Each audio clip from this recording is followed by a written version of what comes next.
Hello, all you delightful beings out there, and welcome to the stream. I am Razim, and this is the final episode, or epilogue, Q&A, whatever you wish to call it, of Horizon Lost World of Darkness Mage. We shall begin, as usual, with introductions, beginning with Kerr. Hello everyone, I am Kerr, I am the Storyteller. Good to see you all here.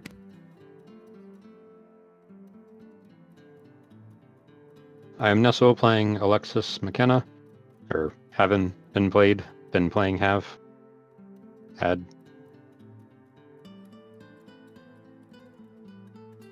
Once upon a weasel. Let's see if I can do the feckin' voice again. Tanya Sapien playing Portia Wainwright. She is the alchemist Benoy, or was rather. I am Razim, and I was playing as Sinel, or previously Cody. Marten started human, and then, led the wonderful ritual for turning the world furry. So then he became a Marten, and yeah. He was the financier of the group and correspondence primarily, though he dabbled in basically everything. I am Tochemay, and I played War and Peace, a traditionalist mage. He was the stick in the mud. Yay! That went bonk.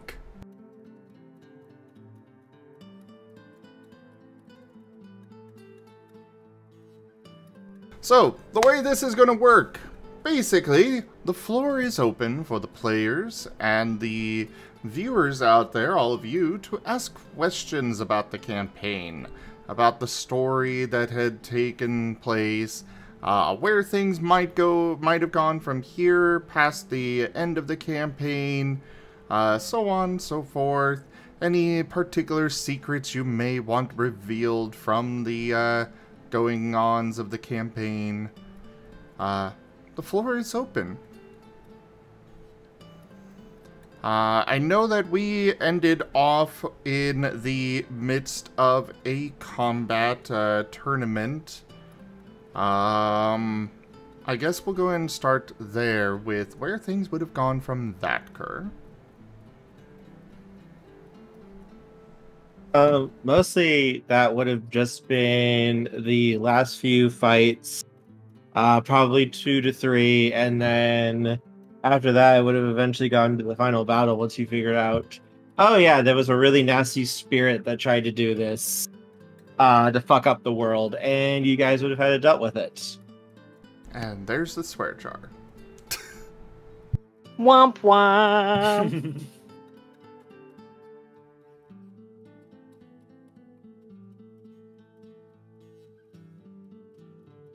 Well, I mean, go ahead and reveal more info than that. By the way, I've done a silly with my avatar. My reactive. She turns into Bunny only when talking.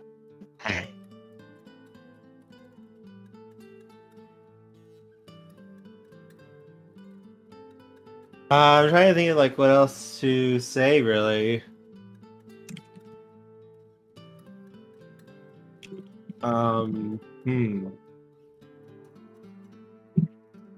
Yeah, no, it was going to be a worm spear that you guys were going to deal with because, hey, I remember how much you guys enjoyed that in the werewolf game way back when. This would have been a pretty nasty one, though. A magnanimous dispensation. Yeah, I can imagine. $120 Razim contract. Tochemay. Well, I think that took care of the swear jar. Yeah, I think the swear jar was taken care of.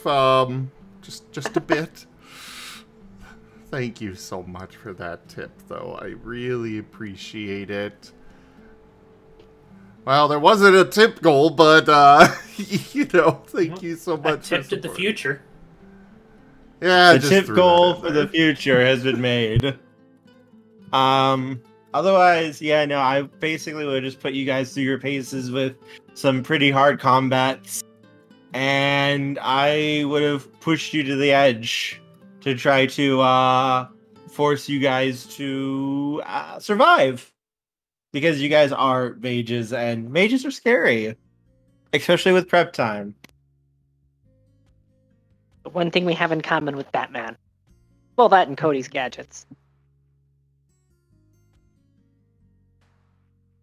Yes. To be honest, mages are probably the most powerful group in World of Darkness, other than no, they're probably the most powerful group overall. In sheer of ability of what they can get done, even at early game, it really comes down to the DM to kind of corral them and control them with Paradox, because Paradox is the one thing that can keep a mage under control.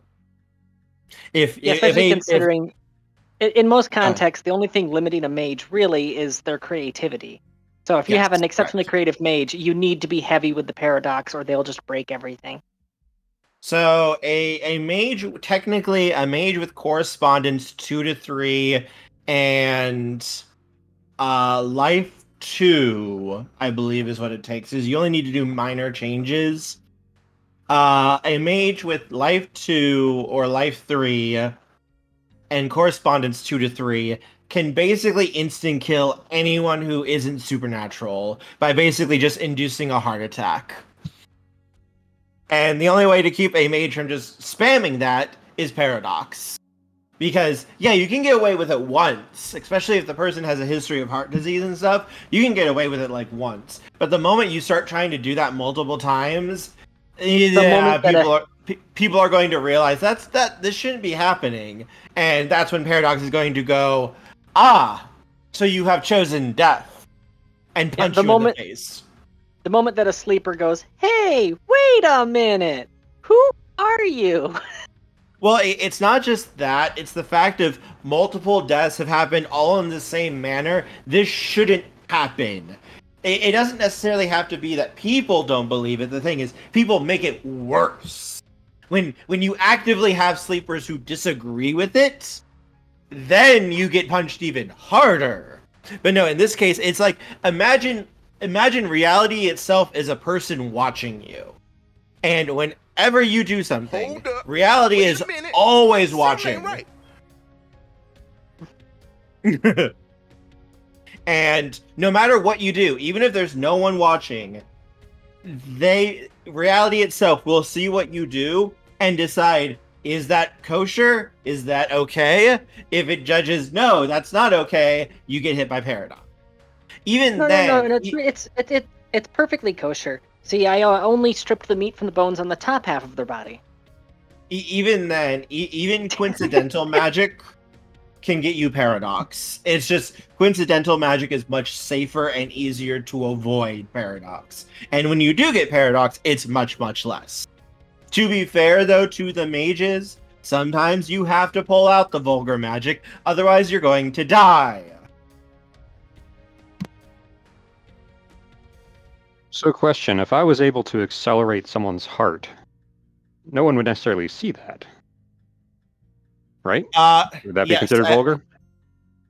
Depends on the way you do it. If you're basically just causing their heart to just start beating faster by manipulating the electrical signals in it, that you could probably pass that off as, they have a heart condition and such. Again, I mean, like time magic.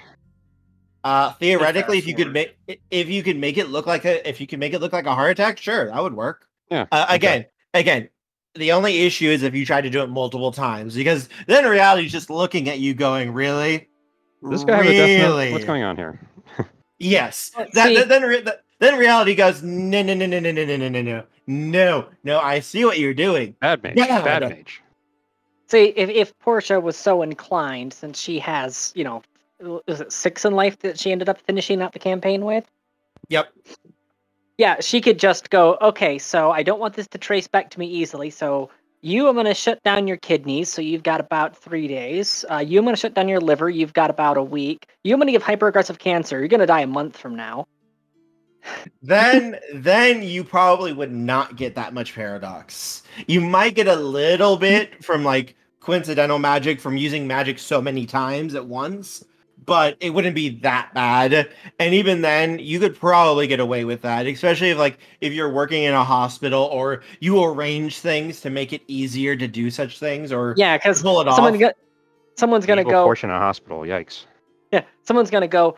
All of these people happened to pass by you. Yeah, because they went to a hospital because they were sick. That's what people do when they're sick. They go to a hospital. Or say you see someone smoking, you give them lung cancer. Because, hey, they're smoking. Of course they would have that. Yeah, no one would think twice about it. They just say, yep, that's what happens. Exactly. And be careful stepping on other mages' toes.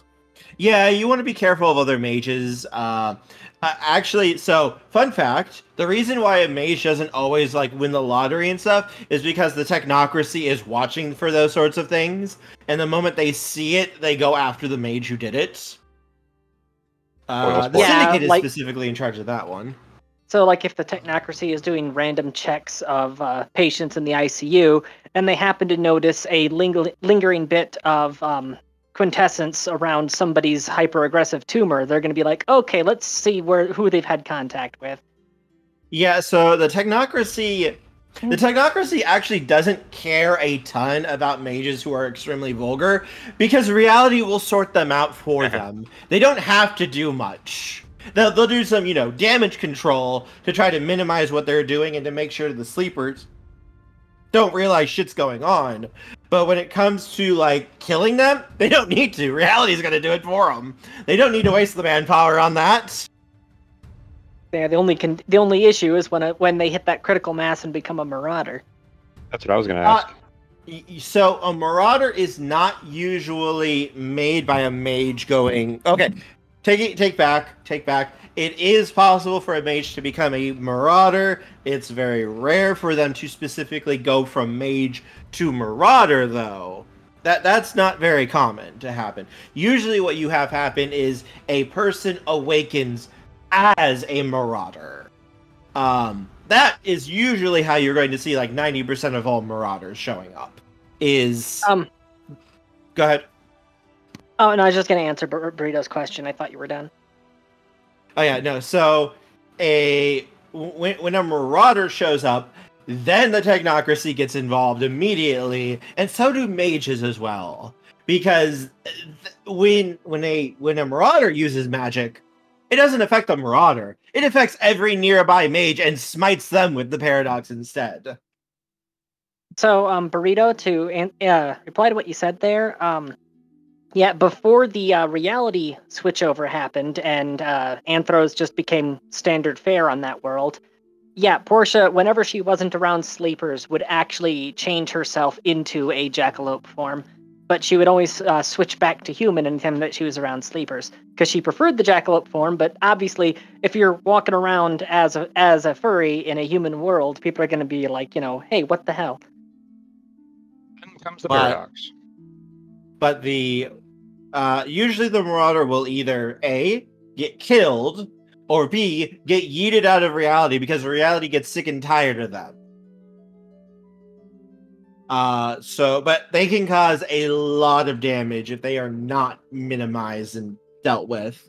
So the technocracy usually takes great pains. When the technocracy talks about reality deviance, marauders are usually what they're talking about. They mean every mage, but the marauders are the really bad cases that they basically mean when they're talking about a reality deviant that is a danger to reality in the consensus.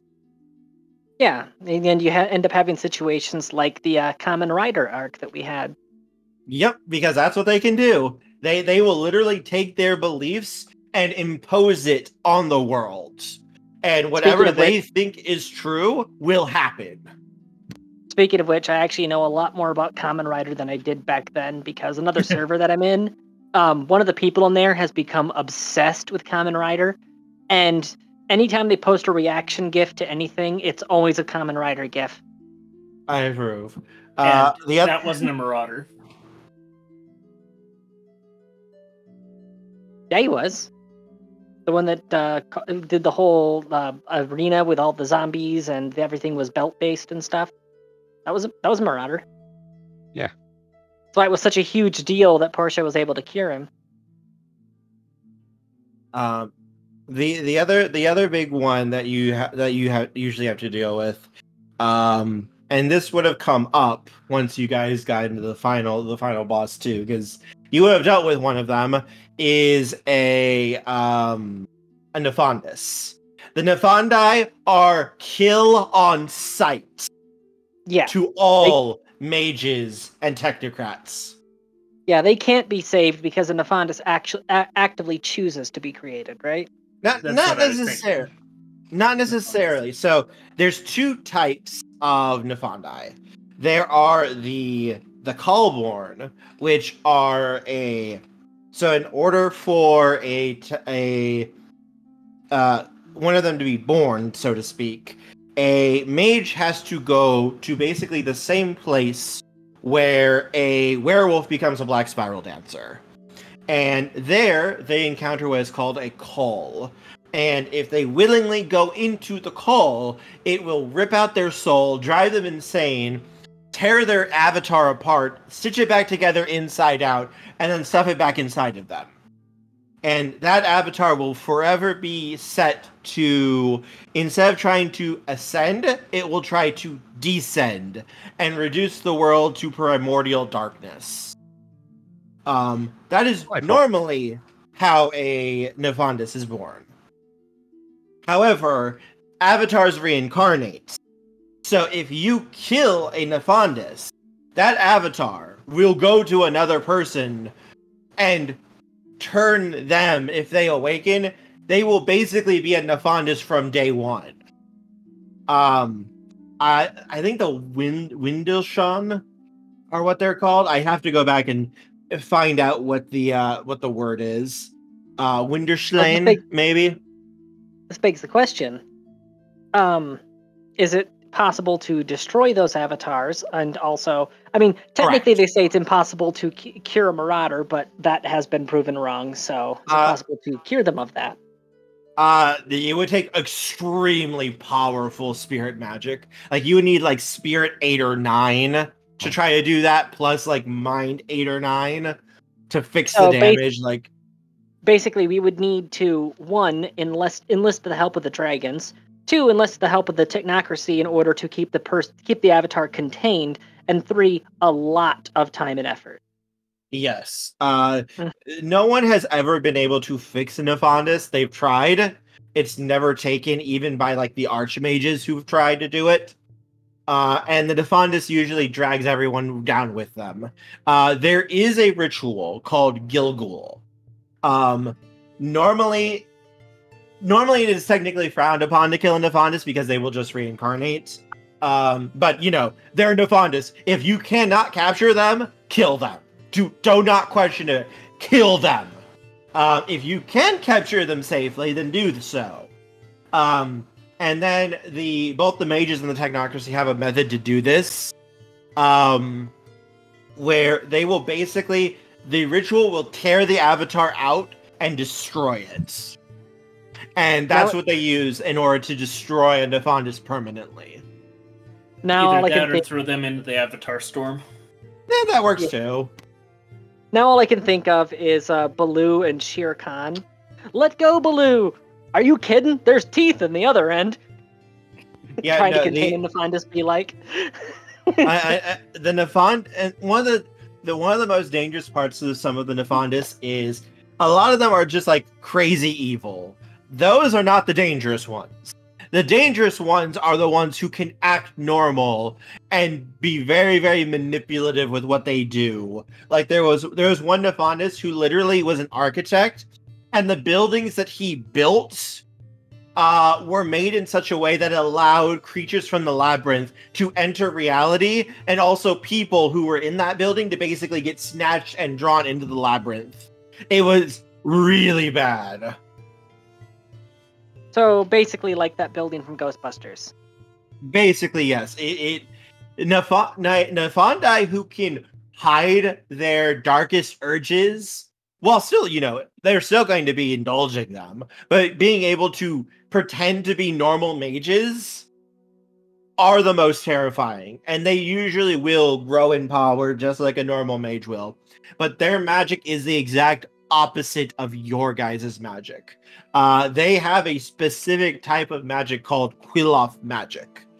And where your guys' magic is based upon changing the weave and building things, their magic is the opposite. Their magic is about destroying things and ripping the tapestry apart.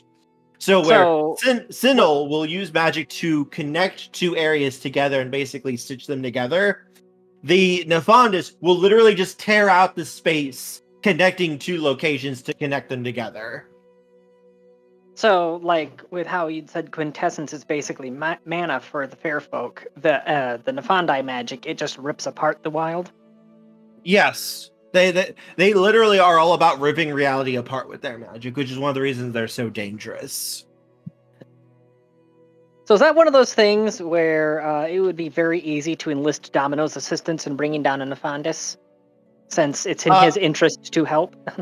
Pretty much everyone will join in to kill a Nefandis. That's how bad they are. The biggest problem is that if you try to get Domino in there, and he's already made a deal with the Nefandis. Yes, and he has to follow the deal. Like, a Fairfolk cannot break a contract once it is made. Now, he might try to find a way to get around it and loophole it, because, Fae are masters of loopholes. But he cannot specifically go against the exact wording of whatever the contract is.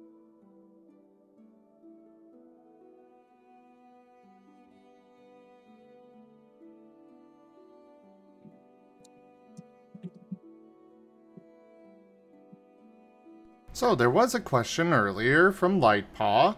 Speaking of werewolves, how did the Guru react to suddenly being furries? So with the way the reality change ritual worked, nobody noticed it outside of like creatures that have extrasensory perceptions or protections. So the spirits that the werewolves worship and such and work with might have noticed, but the werewolves themselves likely would not have if they were in reality at the time, which most of the time they spend quite a bit of time there. For those who were in the Umbra, they hit or miss if they would notice or not. They would still be affected, but end up being like the last dwarf in Morrowind. Comes back to reality. What the heck happened? So when it comes to werewolves, it probably would have impacted them much because they would still probably have the effect of the delirium, because the delirium doesn't really work on actual like mental issues. It delves deep into the psyche of all the centuries of being hunted by werewolves. And that's why people freak the fuck out when they see a Krynos. Mages have a bit of advantage resisting it, and so do other supernaturals, but normal people see a werewolf, and they will run the fuck away usually, and then forget it. No, it wasn't a werewolf, it was a very hairy guy. Hey look, it's Bigfoot. Yeah. Or they see it and go, wow, that's a really messed up looking bear. Might have mange, I should stay away. Yeah, in terms of power level for World of Darkness, I would put mages at the top in sheer terms of versatility and ability. It's really only minimized by the abilities of what the player can come up with within their spheres. The DM really has to be on point to kind of hold them back and to balance things, because otherwise, a mage will run roughshod over pretty much anything. Yes. Oh, sorry. Legally, you cannot use DM for anything other than D&D. Okay.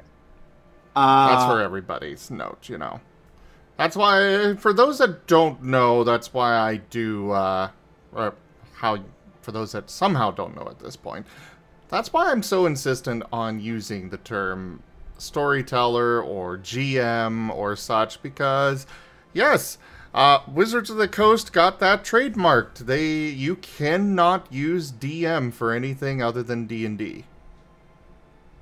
Specifically D&D.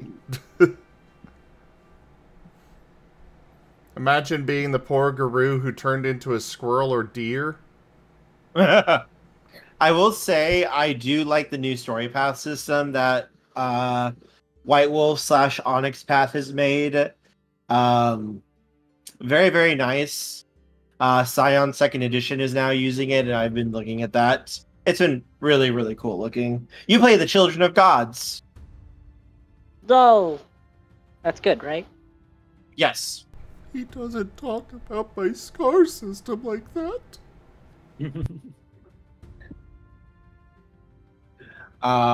Let's see. In terms of combat ability, He just ignores that. Exactly. There's no safe answer though. Yeah, there isn't.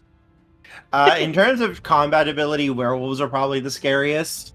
They can take a crap ton of punishment, and if they get in close to you, you are going to die horrifically. There is a reason we call Krenos 9-foot-tall snarling death beasts, because that is what they do. Followed by vampires are okay. It really depends on the vampire, but honestly, vamps kind of get a little bit of a short end of the stick because they have so many weaknesses. There's a reason vampires usually prefer to be subtle rather than loud, because it's pretty easy if you know what you're dealing with. As long as you're really careful, you can take out a vampire pretty easily. As Kincaid says, blow up the building, set it on fire, and then blow it up again. To put it in MOBA terms, the mages are the support, the werewolves are the tank, and the vampires are the glass cannons. Mages can be all. The mages can be anything. And the mages are better at whatever they want to do than the others if they have prep time and knowledge and ability to do it. That's why I said, the thing is though, if you put a mage up against a werewolf without the mage having a chance to prepare for it, the werewolf's going to tear their fucking head off in about 2 seconds. Unless they have specific spheres that let them GTFO. Yes. Again, if the mage can be prepared for it or knows what's coming, they can hold off a werewolf. But if the werewolf gets the drop on them, werewolf is going to eat them for lunch. You know, I'm a bunny. Let's see. For the werewolf game, I'm still kicking myself for the werewolf game, not taking that guy into the bathrooms and getting rid of him. I do know of Princess Lightpaw.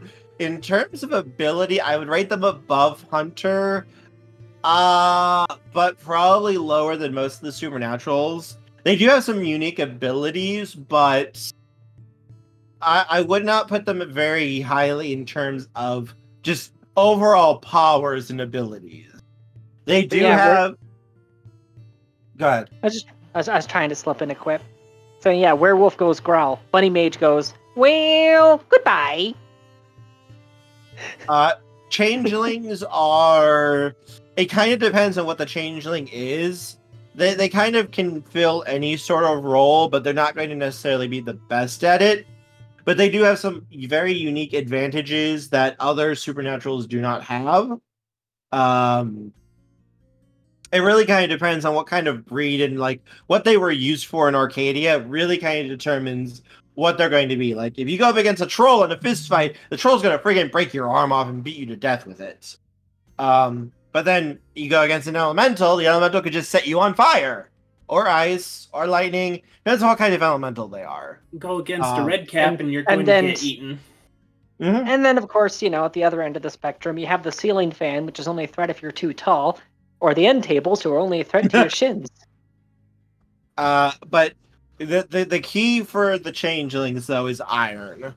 If you have iron on you, you can kind of cut through their magic and abilities. But other than that, it's also pretty hard to know if someone's a changeling because you won't see that they are a changeling. Not until they, start pulling out supernatural effects to hit you with, or you use something to see past the mask that hides what they really are. Hunters are both the weakest, but they have a lot of things going for them too, if they know what they're doing. It really just kind of depends there, though, for them. I'm trying to think of what other supernatural creatures there are. Let's see. There's the Kuei-jin, the Chinese vampires. Pretty much rated about the same level of vampires, honestly. Demons. I would put demons actually pretty highly. Going back to the hunters, though, something that just occurred to me is, what about potential alliances? Like, what factions would they be willing to work with? Because you can imagine a hunter that's... Yeah, but say, because a hunter that's being equipped by a mage, I feel like they would have a significant advantage against most things. It specifically depends on the hunter. If the hunter decides that the witch and warlocks are not bad, they can form a contract with them or make a deal with them. Same again. Not all vampires are absolute monsters. Most of them can be, but not all of them. So there might be one or two vampires, especially if like the hunter knew them beforehand. They might be willing to give them a little bit of a leeway. Same with werewolves. It really depends on the hunter in specific. What they will and will not see tolerate. The mages as bad. Yes. So basically, it's just the whole thing with a hunter is that they're still a mundane mortal. It's just that they're a believer and they've decided to take the fight to the supernatural. No. A hunter... Oh, take it back. Two types of hunters. Lowercase h, uppercase h. Lowercase h are basically hunters of supernatural. They know the supernatural exists, but they are mundane.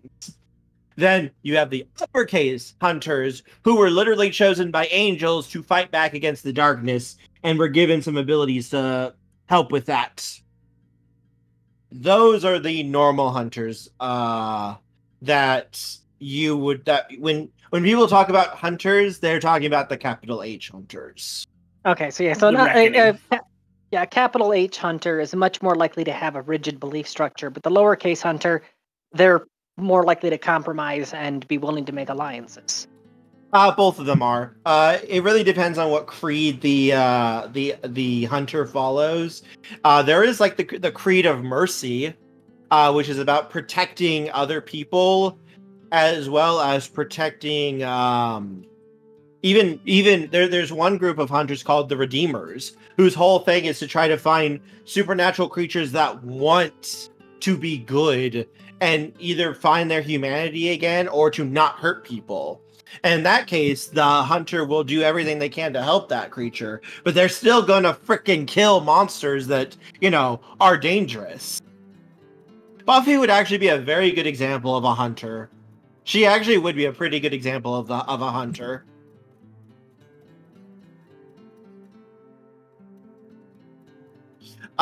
So in order for a hunter to be called, the way it happens is they're going through their normal life, doing their thing, and then suddenly they hear a voice speak to them, and the reality is peeled back, and the truth of it is revealed to them. So if there's any supernatural creatures nearby, they will see them.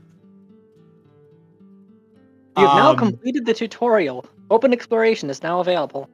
And specifically, the action that the hunter takes is what determines what their creed is. If the hunter tries to grab a weapon to go against the monster, they basically go into one of the judge, one of the more valorous creeds that are about bringing the fight to the monsters. Avenger is very common for that. Judge is another one.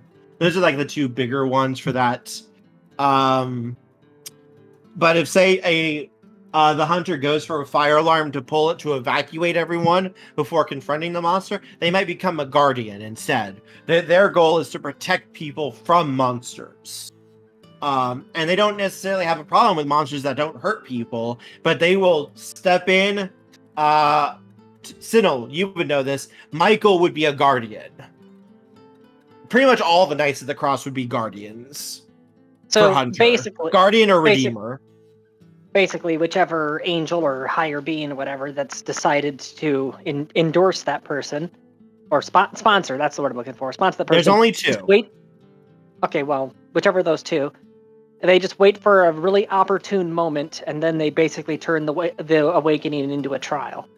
Yep, and then what the person does determines what they become, and if they choose to do nothing or they freeze, then they basically get everything taken away from them, but they still know the supernatural exists. They are called bystanders. They are failed hunters. But no, hunters have a few abilities that make them very useful. One, they will not ping as supernatural to anyone.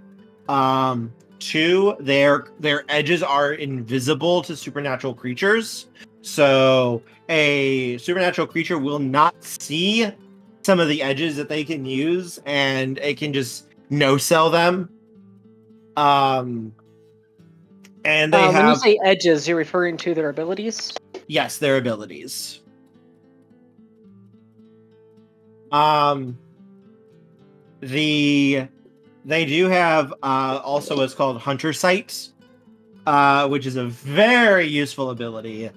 Basically what it allows them to do is it allows them to see a supernatural creature and basically whatever they look at, the truth of it. So they can see vampires, they can see werewolves, and they will know what they are, usually. They will know they are supernatural, at least. And then it also makes them impossible to mind control. It makes it impossible to affect them mentally with magic and powers. Okay, Burrito brings up a very interesting question. Let's say, hypothetically, at their moment of revelation, there's a werewolf nearby, and they just walk up and hug the werewolf and just go, "Puppy!" Probably either a Redeemer, a Martyr, or a Guardian. It kind of depends on like what their mindset is. Depends on the monster. I mean, a hunter can form bonds with a monster. It is possible for them to do so. Oh my god! Go ahead. I just had a horrifying concept in my head. A developmentally challenged hunter who ends up in the Guardian cast. "You leave my friends alone!" Proceeds to beat them to death with a cinder block. It really depends because the messengers usually will only pick people. Well, no, I take that back. There have been times where a messenger has chosen a child. It's not common, but it has happened before. It's whatever's needed at the time. There's actually a thing that you can take as a background where you start as a kid, and it's like a -10, which can be very useful for picking up some powerful abilities at character creation. Yeah, child is, I think, actually a -5 or a 6. When the highest one is usually a -7. Yeah, no, child is both great for role playing, and I will like give things where it can be very adventurous, but it can also be a really nasty one to take. I've played a couple of characters that were kids, and yeah, it can really backlash against you sometimes. I'm sorry, you're not welcome into the club. Exactly. Yeah, there's the backlash situations, but there's also the whole live bait option too. If you're just a child, then there's a lot of different monsters out there that'd be like, "Ooh, free snack! Congratulations, you're in melee range now." No, I did once play a vampire that was a child. He was like 800 years old. Like, he was an old vampire. But vampires don't age after they get bitten, so he was bitten when he was a child by a Toreador because the Toreador considered him to be beautiful and didn't want him to age or change. So he has been stuck basically at 10 years old for the last like 800 years, and it annoys him. The other vampires know. The vampires know to take him seriously because they know who he is, and he'll kill anyone that doesn't. Now, this actually begs the question: would it theoretically be possible for a mage with the right spheres to age them up? Yes. If they have the proper spheres, yes, it is possible to do so. Yes, but you take Paradox for messing with the vampires. Yes, you would probably either have to do it in a Sanctum, or it would be safer to do it in the Umbra. But theoretically, yes, a mage could do that.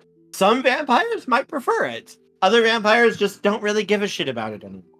It really kind of also depends on the vampire. Some vampires might like being considered to be children and underestimated. I mean, these are... Most of the vampires in World of Darkness would be White Court vampires. They like to do manipulations. They like to control things from behind the scenes without getting involved. Like, that is the sign of a very good vampire if you can do those things. Sometimes you have to kick ass and take names, but that's what you have cat's paws for. Yeah, total sitcom type arrangement. Between a fledgling that was bitten when they were just a child, they visit a time mage once every year to be aged up by 1 year. It's just like a medical checkup. Most vampires usually don't give a shit anymore about that sort of thing because most of them leave their human lives behind after they get turned. It's just too hard for them to maintain relationships usually.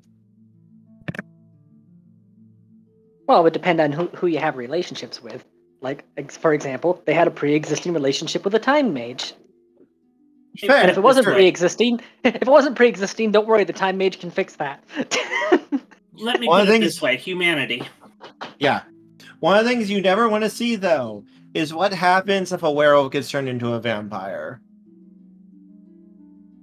Yeah, I'm yet to see a single canon or universe in which that's a good thing. I mean, it worked out decently for Foxfiend's character. Yeah, it's really bad if it happens. Because usually the werewolf will go either... One, the werewolf will just die 90% of the time, because Gaia won't allow it to happen, and will protect the werewolf from being turned into an abomination. But... if a werewolf is actually turned by a vampire and it succeeds, the werewolf will lose all of their supernatural abilities from being a werewolf, except, being able to transform. They'll lose their gnosis that they use to fuel their powers and such. And imagine having that giant gaping hole where Gaia's love for you once was, is now just pure emptiness. They usually go crazy and want to die and kill everything around them. There are a canon couple of them that are still sane enough to survive, but it's bad. It is really, really bad.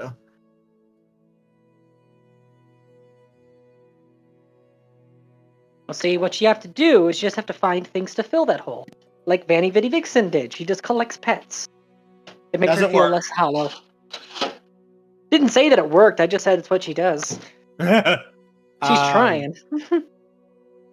Let's see. Demons, I really like demons because of their complicated relationship they have with the World of Darkness. It's like, what the hell happened to this place?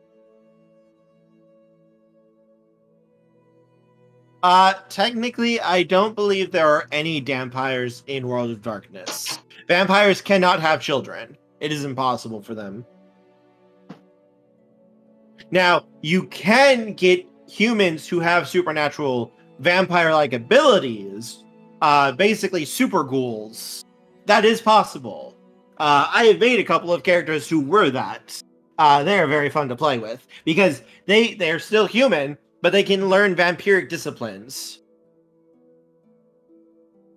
Okay, fair. I wasn't thinking about the Thin Bloods.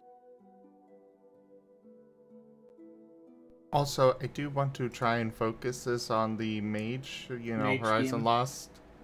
Sorry. Instead of general World of Darkness.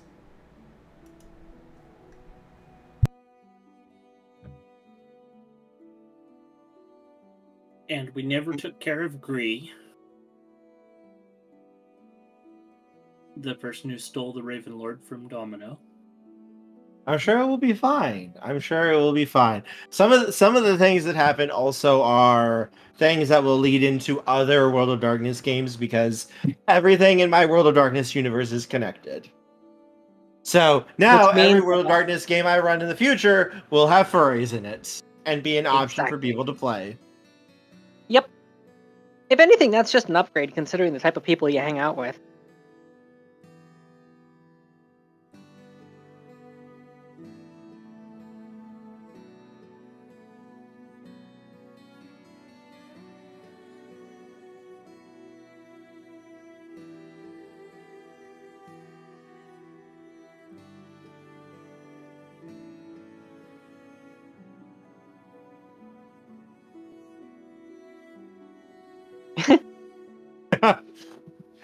Dragons would be in the Beast book, technically, Lightpaw.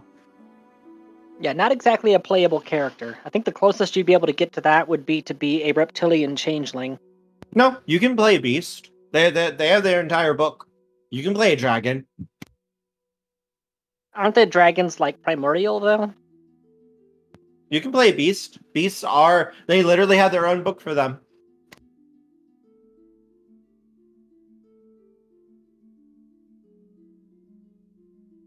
They're not common, but you can.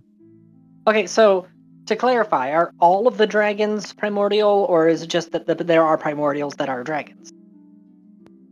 Yeah, there are multiple. There are the normal dragons, lowercase d, then you have dragons that are uppercase d. Okay, so the lowercase d, that you could play just fine. Yep.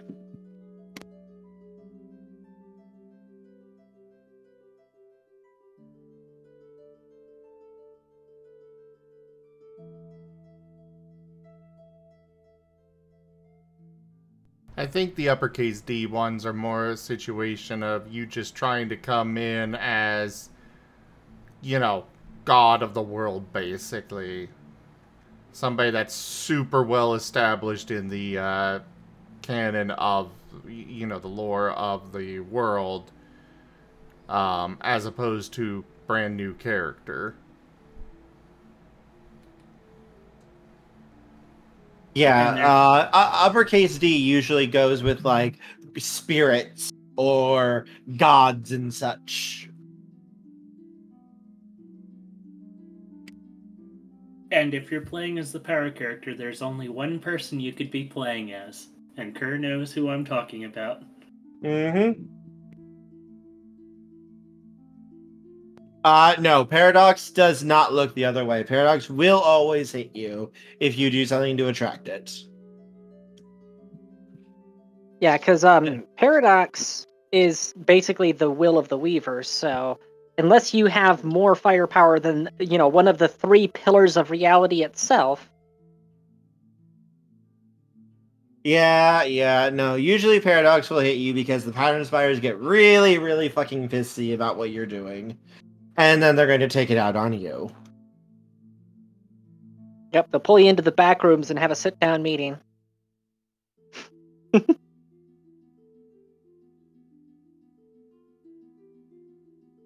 Which, that's actually canon. Yep. I still find that hilarious that you didn't even know about level 2 of the back rooms before you created that scene, and it just so happened to match perfectly. Great minds think alike. Yeah.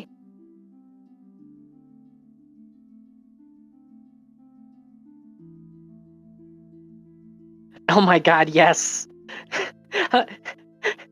Kerr, how's that for a paradox effect? You're haunted by the narrator from Stanley Parable. That is possible, yes.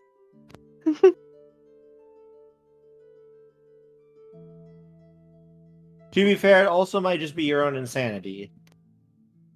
It can be two things. Also true. Yeah, speaking of canon interactions with the spiders and stuff, though, I was like, yeah, what was the plan on that? Because, yeah, they were actively repairing the damage that was done, and you said that it was like that great worm spirit or whatever that had tampered with the ritual. What was the end game on that for them getting things stitched back together?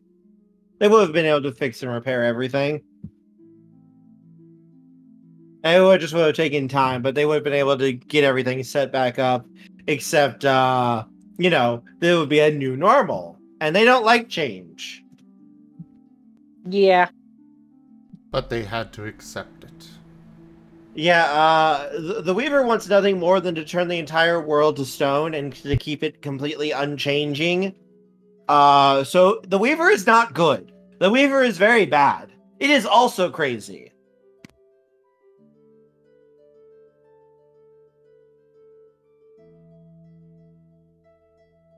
Now go to the cyberpunk dystopia that the Weaver controls. Have fun. Yeah, there's actually a spirit world where the Weaver controls. It's literally a cyberpunk dystopia. Because there's no change whatsoever because the corporations control everything. Mm-hmm.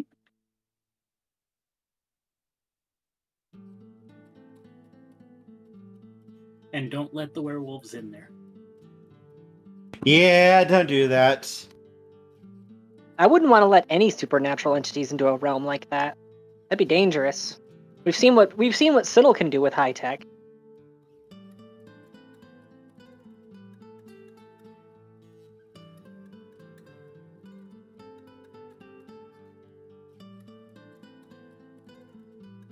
No, burning the whole place down would get the Weaver's attention. It would probably also get the worm's attention, and for all the wrong blah blah blah blah blah. It would probably also get the worm's attention, and for all the wrong reasons. Oh, the worm's trapped. He's fine. Oh, he's trapped, but his minions aren't.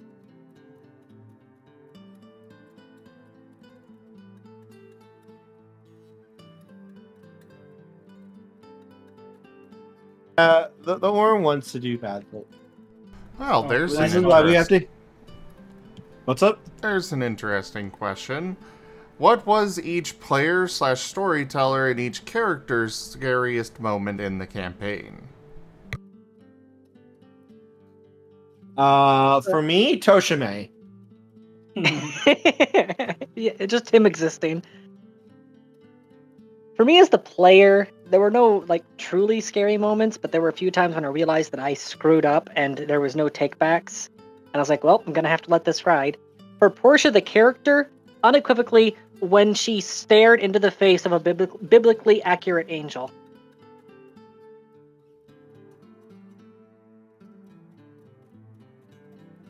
Ah, yes.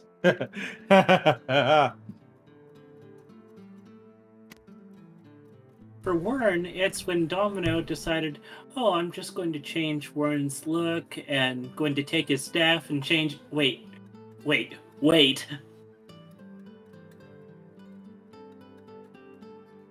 That actually just reminded me. Yeah, here it is. I actually do still have the script for Vanny Vitty Vixen's next recap. Broadcast. The one that never ended up getting used because the episode never happened. Well, want to go ahead and share it anyways right now? I'll have to clear my throat first. While you're doing that, there wasn't really any moments that were scary to me. I'm sorry, Kurt, but you don't really do horror very well. At least not that I've seen, anyways. I think I tend to scare you more than the other way around. Especially with Michael.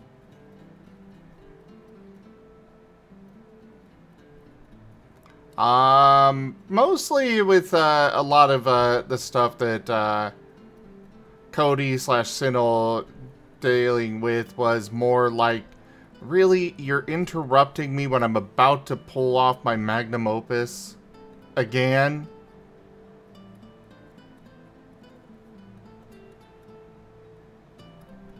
Not really much scary for Terrence. I mean, he can always kind of time travel to fix anything that happens, but... Terrence? Oh, sorry, Terrence. Alexis, my bad. Not sure where that came from. Yeah, having like a reset button is kind of removes a lot of the scary things of anything that might happen.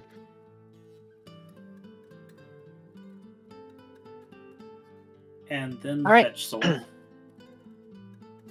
I am ready. Go for it. Good morning, Empty Springs! Or should I say, good morning, planet Earth. I'm Vanny Vitty Vixen here with Behind the Masquerade, and we're coming to you live from the ringside at the Battle of the Century. For those who've been living under a rock, tipped $5. Scurry money dono sound. Timber, why? Thank you for the tip, Timber. Carry on, Tanya. I'm Vanny Vitty Vixen here with Behind the Masquerade, and we're coming to you live from the ringside at the Battle of the Century. For those who've been living under a rock this whole time, no offense, Nosferatus, it turned out that our friends from Arcata weren't so friendly after all. There's power, there's pomp, there's even some circumstance, but as it turns out, there just isn't much meshing to be mustered. Malevolence, the MO of many, is all well and good, but as it turns out, temperance and respect for tradition aren't exactly their cup of tea, and well, that's a deal breaker. Elders aren't too keen on people rocking the boat, and these people like drilling holes in the dang thing. Not to mention, this level of upsetting norms and standards earned seething, snarling rage from our fluffy forest friends. I mean, they normally snarl a lot, but this time they were really chomping at the bit to chomp on some bones. Whether those bones are still inside people is very much optional. So now we're stuck between a shackle and a hard place. Either stick with the mages we know, or hand the reins over to a neon skunk, a self-absorbed lion, and 7 deadly fashion sins. And that brings us to today's main event. 6 of the 7 have been brought to bear against the Taylor Chantry. Squaring off in 2v2 rounds, best of 3 rounds takes home the coveted title of Dimensional Oversight. All of the clans and all the bloodlines have turned out to witness the event, and there is cheering on both sides. I swear I've never seen a Nefanda smile as much as what... I swear I've never seen a Nefanda smile that much when they weren't unmaking somebody, but they're all currently cheering for the invaders, so screw them. Alright, and it looks like the first round is beginning. The arena has reformed into a sprawling stone brick complex. The European fortress mid-16th century looks a lot like the La Sombra Hall of Records, but with way less paintings and not a single scrap of gold. It looks like it's Wost AI and Sinel facing off against a bear and a tiger. Gildan, check our notes. I need names on those two. Wost is bringing a full battalion of mechanical infantry and artillery support, and Sinel is taking up a sniping position. Meanwhile, it looks like the tiger is casually strolling his way into the fray, and the bear is... missing. I've got no eyes on the... Ladies and gentlemen, ow! Seriously, ow! Consider yourselves lucky I cut the microphone before the shockwave got here. That was loud. The smoke is still clearing, but it looks like a fair-sized chunk of the fortress has been absolutely leveled. Meanwhile, getting eyes back on the tiger, and... oh, that looked like it hurt. 50 cal to the chest. He appears to be regenerating and has begun a charge. Oh, he is 100% activating some kind of hypercancer. There is no way to describe how he looks other than Samesi pinup model. A portal has just opened, and... oh, Sinel with the hard shutdown. Paradox Flare just hit, and that is a lot of pizza. It appears the opposing magic attacks canceled each other out, and there's now pizza everywhere. I mean... literally everywhere. It is in the stands, and there are even a few slices here in the booth.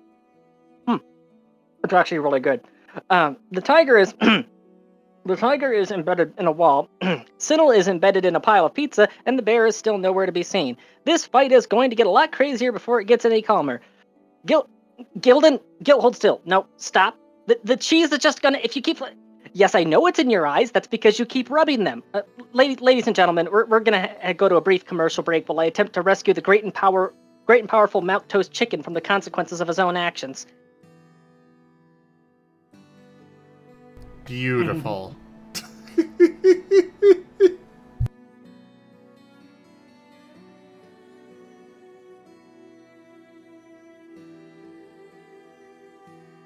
Poor Gildan.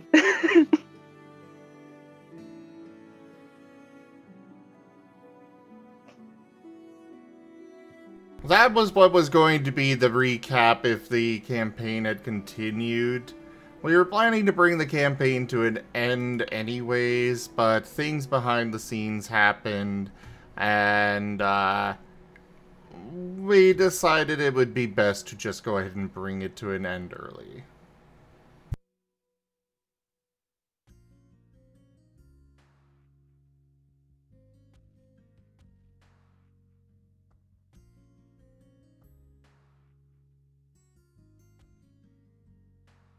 I am going to have to bring back Vanny Vitty Vixen at some point in some campaign. She's too fun of a character to leave behind. And hey look, you have a Prime Mage here. Who are we fighting? Do they even exist?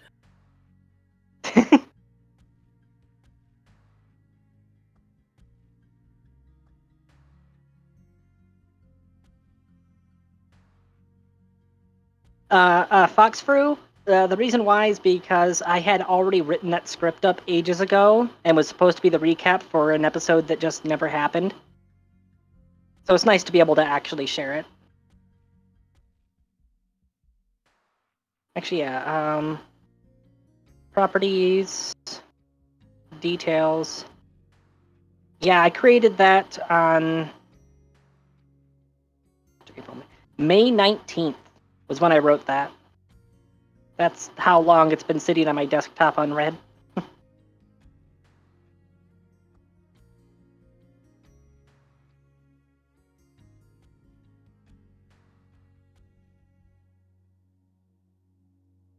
And from Sun, funding for this show is provided by the Zimker Association for Global Domination, the Endowment for the Enlightening of Lower Omnivores, the Hollywood Hecklers Guild, and viewers like you.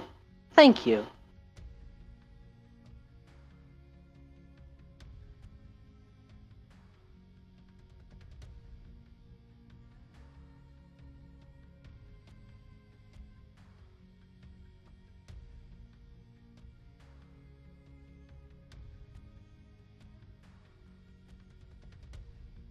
So yeah, any other questions from all of you out there?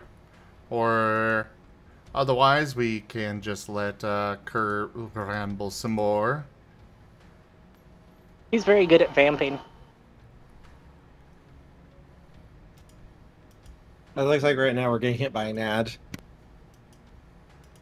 I like to believe that I at least got a giggle out of Kerr with the Samisi pinup model comment. Just a tad.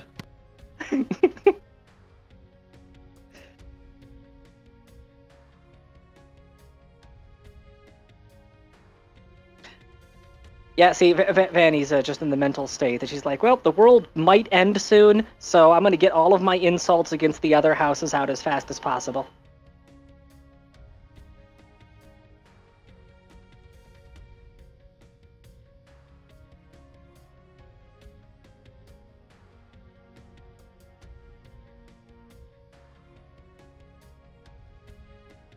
It's fine. It's fine.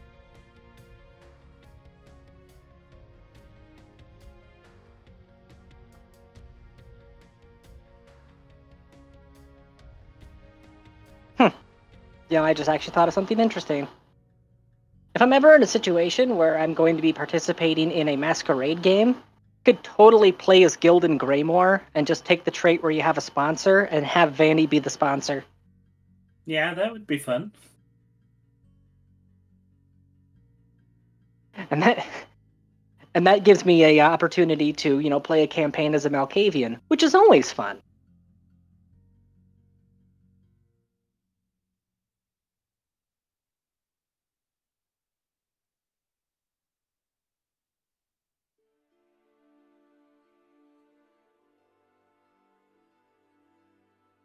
But don't forget, Malkavians are always sponsored by their inner thoughts.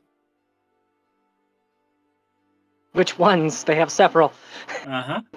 The collective.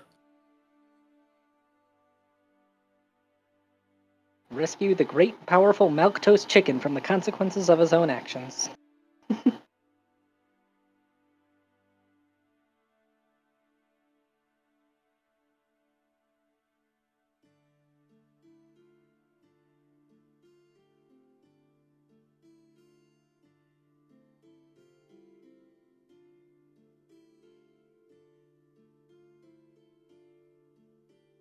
Oof, that's hard for me to say, Foxfrew. I honestly just kind of enjoyed everything with my players. I just like watching them have fun. Oh, okay. Counter question. What was your least favorite moment in the campaign?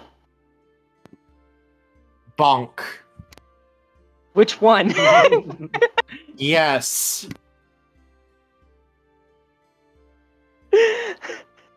Oh, I thought I it. reached through time. I thought it was Cody making the World Furry, because that's going to carry on to all of your future World of Darkness campaigns now. I'd say that counts as a bonk. Bonk.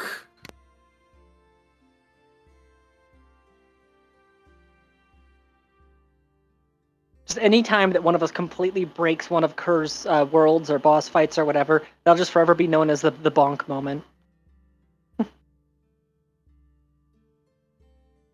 Such as when Sinel decides to teleport Portia to use her as a targeting beacon. Oh yes, that was great. Kerr over here with a big bad freaking boss that was gonna one-shot us. I'm just like, well, he's locked onto her, right? What happens if she's now on the other side of him?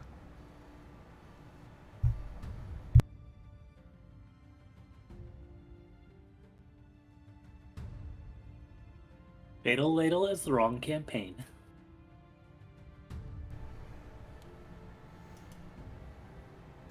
Like we said, to put it in the words of Fat Electrician, ha, I've sunk your battleship, and then you come back with, no you didn't, prepare to die.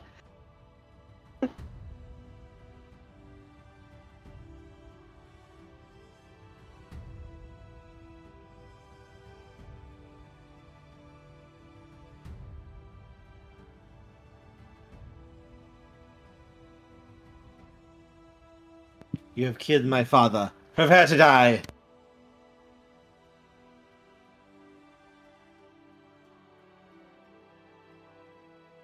Yeah, the words that you never ever want to hear from a time mage.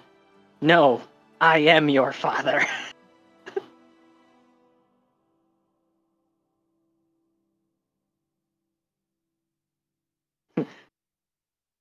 That's right. When I said that I boned your mom, I wasn't joking.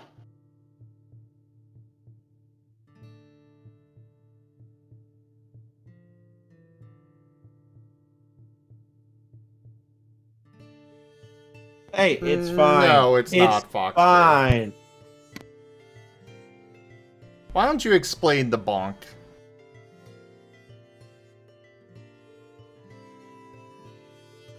The bonk that was felt through time. One bonk to rule them all. When Tochemay decided to bonk through history to bonk someone I think it was in the past, and caused a shockwave to go through to the future. Hey, in the past, with the Iron Staff. Yes. Yes. And a time mage that was supposed to be screwing with us over the next session wasn't available because they were busy cleaning up the mess.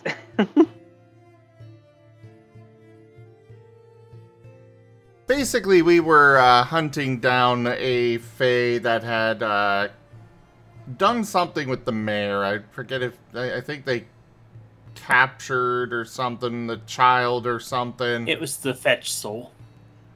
Yeah. And we went to a location where we knew it had gone down, used a little window to look into the past and see what happened. Here comes Warren with his staff, just pokes through the window into the past, bonks one of them, obliterates it, and yeah. And just everybody was like, what the hell? Allies and enemies included.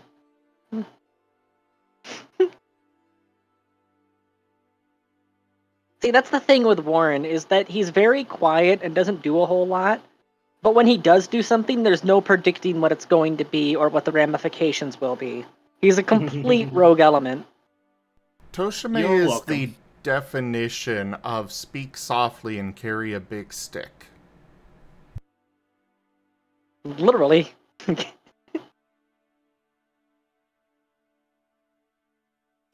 Oh, Burrito, with the hard counter to the time mage saying that I am your father, hand them child support paperwork. Like, I don't remember you spending a single day with me, which means you owe a lot of back child support.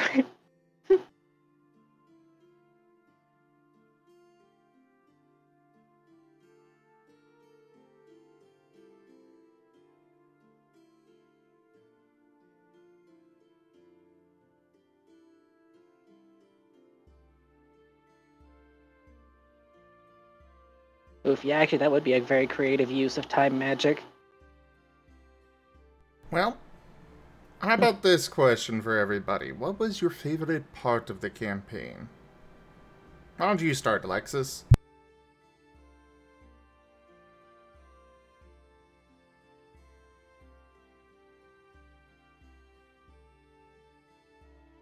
Nesil? Mike's muted. I was quite fond of the part where y'all were trying to get inside a door with all sorts of bombs and kept killing yourselves. And then I just knocked and it opened. That was pretty fun. Oh yeah, that one. Ah, yes, the door. The door. Nobody thought to check if it was unlocked. The number one. I have seen that repeated so many times in so many campaigns. Just nobody checked to see if it was locked. Well, that's why it's such a meme. Like, you want to buy yourself some time as a storyteller, GM, DM, whatever the campaign may be. Just put a door in front of your players.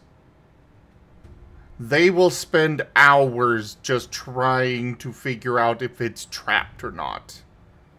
Yeah, and if you want to leave that gameplay session at the end of the day and find your car keyed with all 4 tires slashed, have a second door behind the first.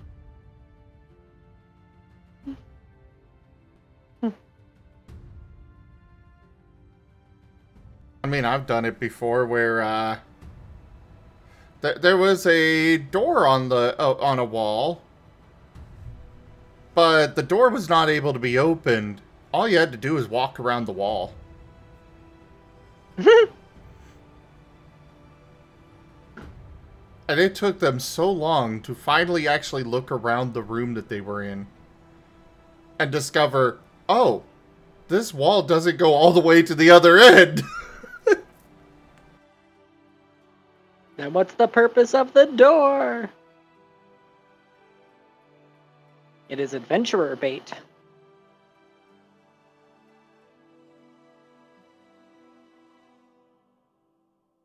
And I had a lot of moments that I really liked, because I was able to have several badass moments with Portia.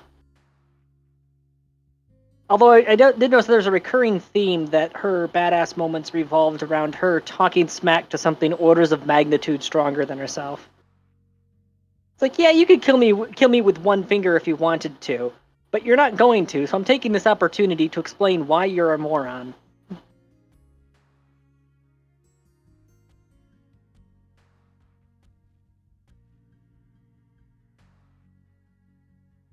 I don't know if you've noticed or not, but that is a recurring theme with my characters, is that if they realize that somebody's being an idiot, they're going to tell them.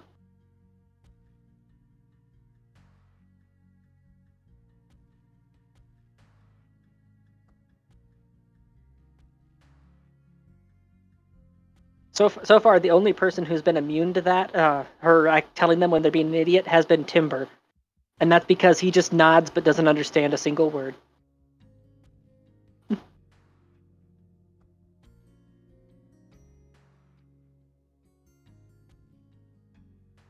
Oof, that is a good question from Lightpaw. Lightpaw, blah. Do you think Kurt knows he's muted? I was thinking about that. Ooh, there's a lot of things that can go wrong there, Lightpaw. And Foxfruit, no. Normally I don't do just like the big red button of fear. I usually try to make sure there's always like a reason for something.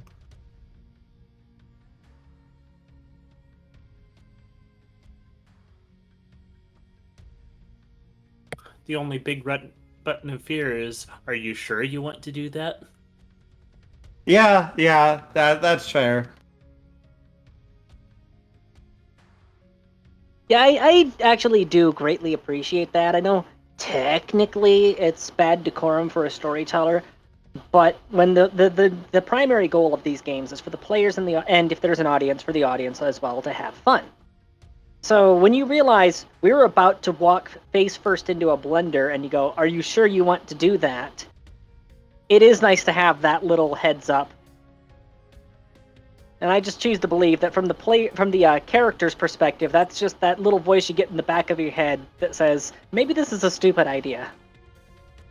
Well, there's there are a lot of things that go into that. For starters, like, if this were real life, you would be able to pick up some context clues that maybe weren't properly conveyed by the storyteller. Things that you may know that you may have been able to pick up from the scene, from the situation, or whatnot, that maybe just didn't get across how they wanted. So yeah, like if you're about to try climbing an electric fence that you don't realize is electric, the character might have noticed there's a slight humming noise coming off of that metal. Yeah, so that's Stuff like that. So the are you sure you want to do that is definitely useful for those kinds of situations. But there's also the counter side of that, of the... There is also the counter side of that, where the storyteller can also use that to try to get the player not to do something that the storyteller doesn't want them to do. A corral. Exactly. That actually is something I do respect with storytellers, is when they're able to corral the players without putting them on rails. And it is difficult. That is one thing that's easy to learn, difficult to master.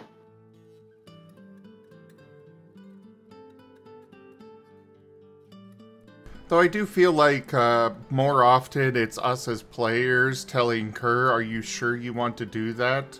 than him telling us. Well, that's only because we're mages. That's only because we're mages. And I pulled that off with Exalted as well. But Exalted cheats as well.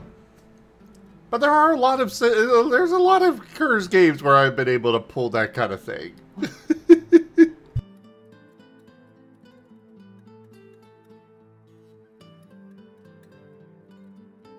Why am I blanking on his name? Ah, the Conqueror dude. What's his name? Super Marten. Nevis, King of Conquerors. And just at least one point in time, yeah, army's about to clash against army. Suddenly there's a dragon in the sky. Nevis just looks up and says, looks straight up into the sky. Are you sure you want to do that? And the dragon just turns around and goes the other way. Like, did you just tell God to stop?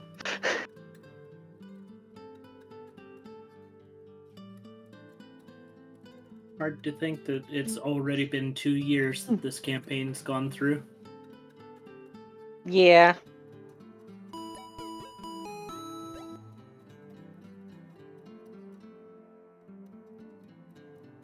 Healy licks. Yes. Lightpaw. That is a very important variable.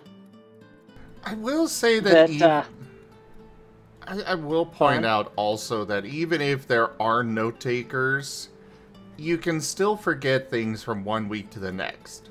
Like, in game, you know, us walking through that door probably is only taking about a minute, maybe 2. Whereas in the real world, we're sitting here debating about going through that door for 3 hours. Sometimes more. Sometimes more. And of course, there's also the consideration that at the end of the day, the storyteller's job is to let your players win without letting them know you're letting them win.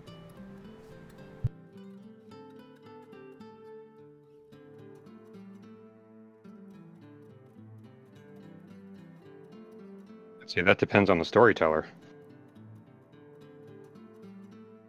Some can be vicious.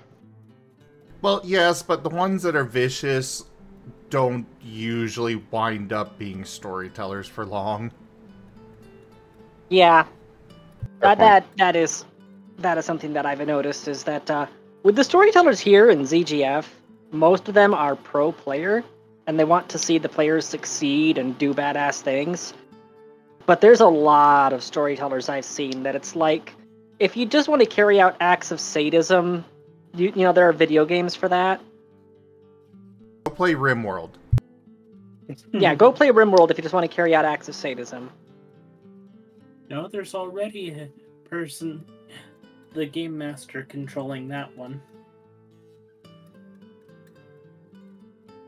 Like, I have heard plenty of stories, both from YouTube compilations and from my own friends, about some storytellers that it's the storyteller themselves is acting out the power fantasy, and the players are just there to witness it. It is a very... yeah, it's... you're right, Lightpaw. There are a lot of storytellers who come from Warhammer or the like, and yeah, they look at it as adversarial. But that's the problem with those kinds of people, is that's not what tabletop is. Tabletop Exactly, RPGs, at the end of the day, are working together to tell a story. To just have fun. Perfect example of that is something I saw before, where there's a storyteller for a 40k setting that for each of the players he told them, okay, I need you to make a dozen basic grunts. Don't get too attached to them, there will be a lot of casualties. And over the course of several campaigns, they got whittled down until each of them only had like 2 or 3 people left, and then those were granted veterancy status, and those became the actual characters they were running.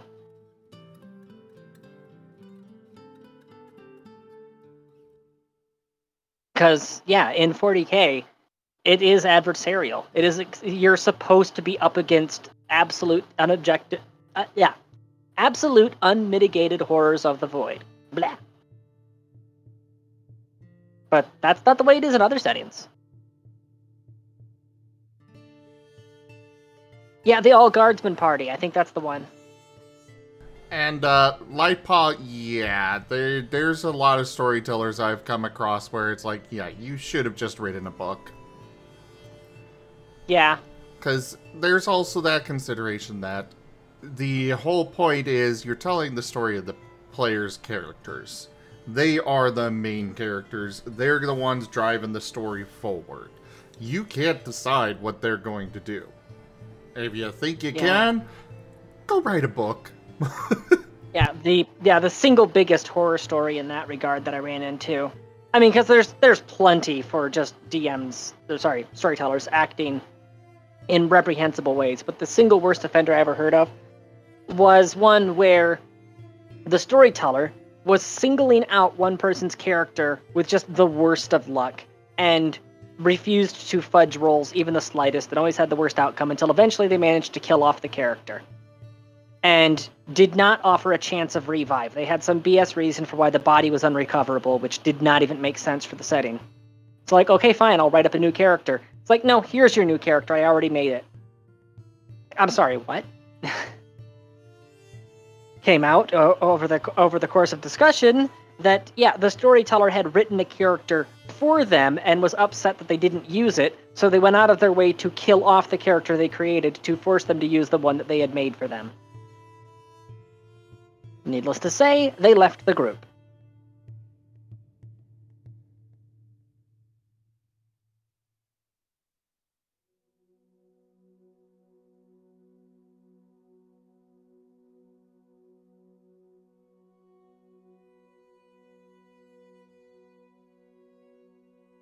Yes, Yeah, Sunseal. No D&D is better than bad D&D.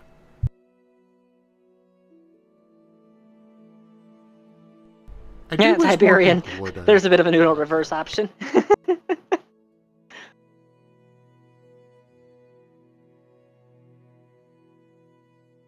That's one reason why I'm really glad that the storytellers that we've had for these games are well vetted, and I'm yet to see any that act outright maliciously or take out any personal vendettas against individual players or give special favors to specific players. So far, they've been pretty fair in all of my observations.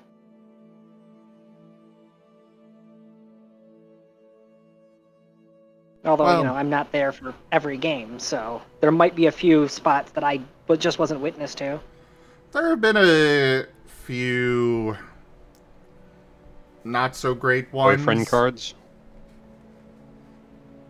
Oh no, I joke about the boyfriend card, but Kerr does not accept it. But I have had. I will make everyone suffer equally. I am equal opportunity tormentor. Yep. I have always been a very. I have always pushed equality on things. It's always everybody has the same rules. Everybody has the same opportunities.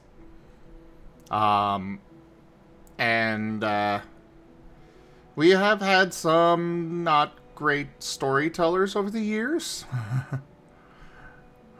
Namely, I haven't run into any that were doing what you were talking about, Tanya, but well, I think you were there in the game where they're like, train conductor? No, not even that. You wake up in a field. Okay, is there anything around? No. It's a field. The field is full of field. Yeah. Do we see anything? Do we have any idea where we're supposed to go? No. Okay. Like, you need to give something for the character to latch on to. Stage direction. Yeah, stage direction. I've actually been there for 2 of those, both of which were CGF, with 2 different storytellers. Although, oddly enough, with the same character. Poor Rose. She keeps waking up in fields from one incarnation to another. So stupid.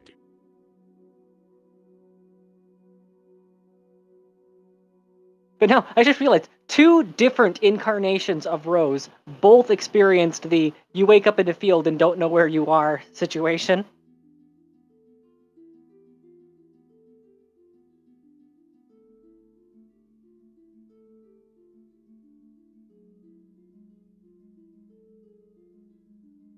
If it happens a 3rd time, I'm just going to have my first line of the campaign be, I need to stop drinking.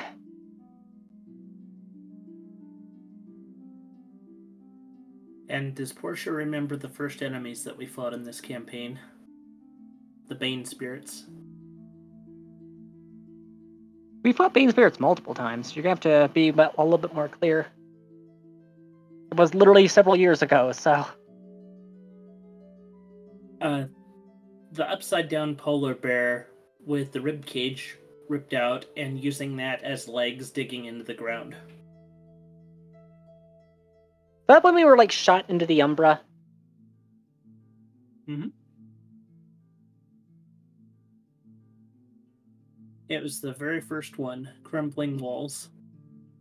Yeah.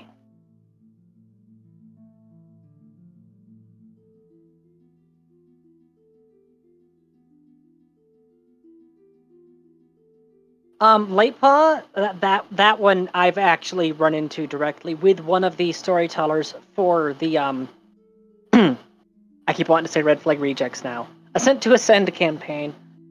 Is that one of the storytellers really wanted to do a good job, but they just weren't quite cut out for it. I won't give any names because I don't want to put people on the spot, but yeah. I actually felt bad for them because they were honestly trying.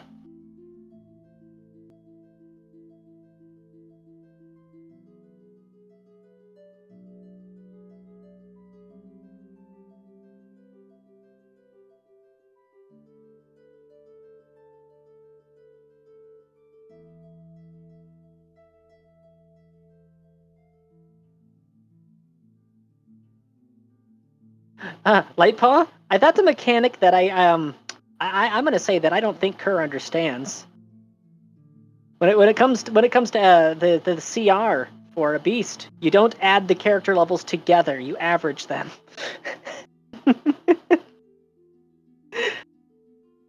Ow! Ow! Ow! How many times have we fought things that were basically gods?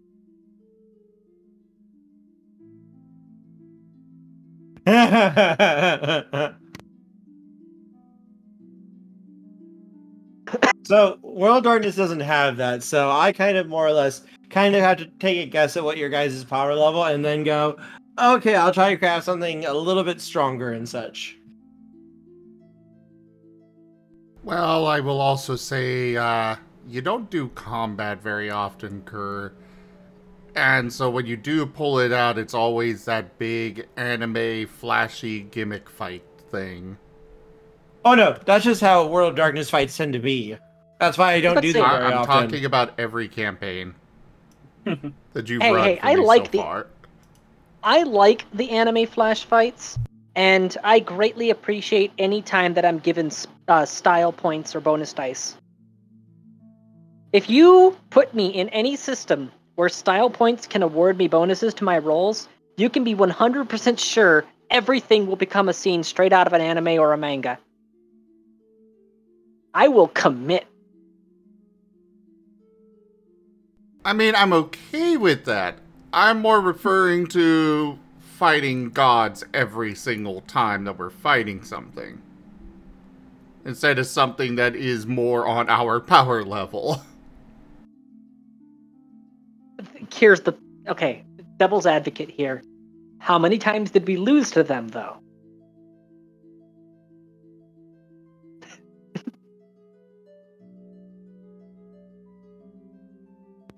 Alexa, Tanya, yes. And here's a question for Zim. What did you think about having the Arcadia sword talent?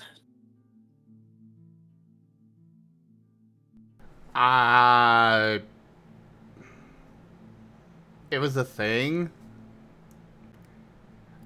I basically didn't get any use out of it, but it existed. Actually, yeah, Tiberian, that brings up something from the Common Rider arc that happened when we were dealing with the Marauder. It was really fun fighting the zombies, because my character's a pacifist, so for her to have no consequence kills was great. Just don't ever tell her it was possible to cure the zombies. She will not be able to live with herself after that. Check out the pins in Mage to see the score and everything on that stuff.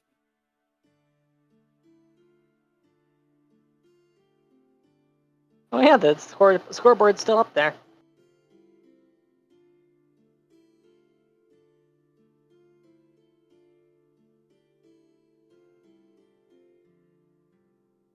Here's an important question, Kerr. Since there's canonicity between all of your World of Darkness games, is there the possibility of any of our characters making cameo appearances or being referenced in later campaigns? Yes. In some of my first games, that was something that always happened.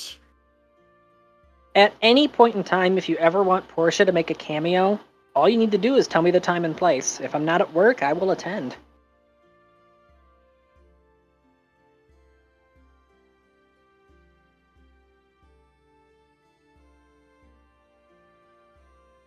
I mean, I could, since technically Vanny Vidi Vixen and Gildan Greymore are both canon as well, if you want them to ever appear, I'm willing to do that too.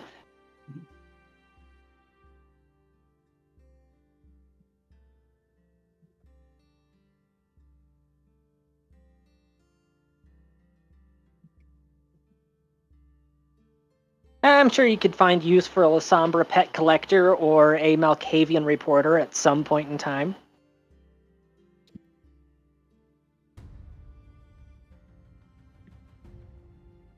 You! Words! Microphone! Voice lines!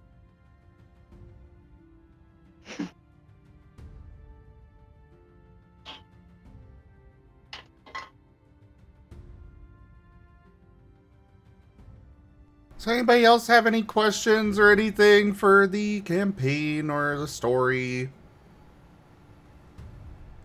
Did you ever fudge any rolls, Kerr? I did not know. Just checking. If he did, he wouldn't admit to it. I do not fudge rolls. Which is why I always tend to get screwed over by my dice.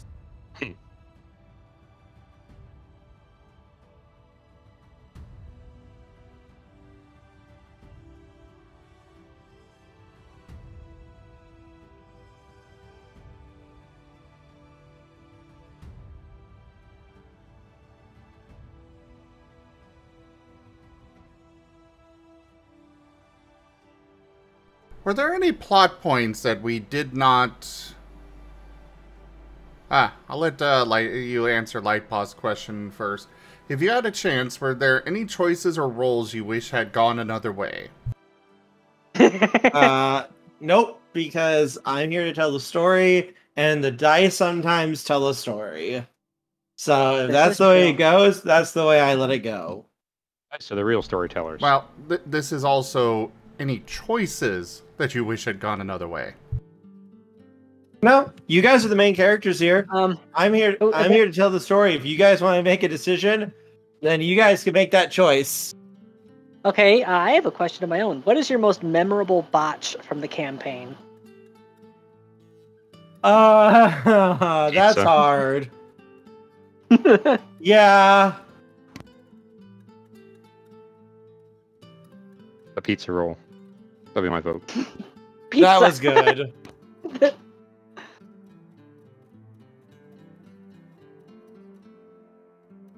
Also, I don't know if I believe you about the whole choices thing. You were so against the whole turning the world furry thing. Well, I think that had to do more with the fact that it's in canonicity with all of his campaigns, which would have very vast consequences for other campaigns. Wide-ranging ramifications. Thank you. That is the phrase I was looking for. You're welcome.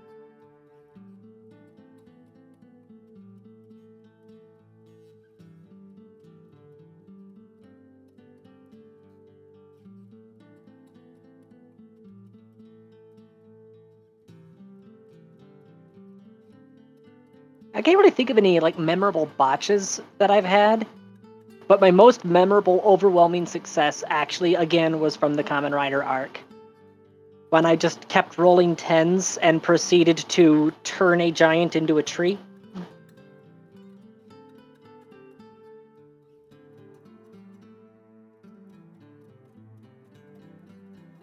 Yes. I can't think of any personally. Burrito, Charles is not part of the World of Darkness games.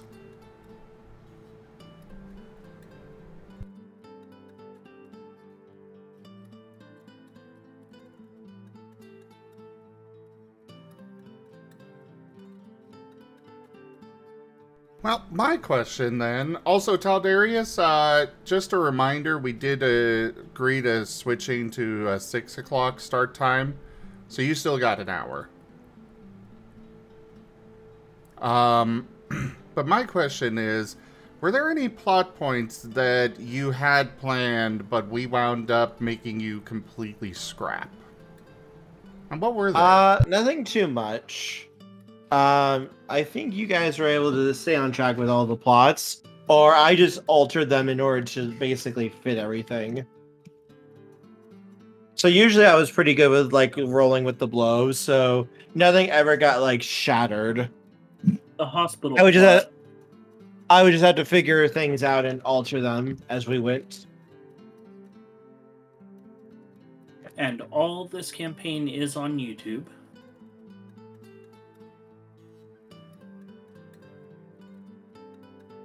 Yes, yes it is.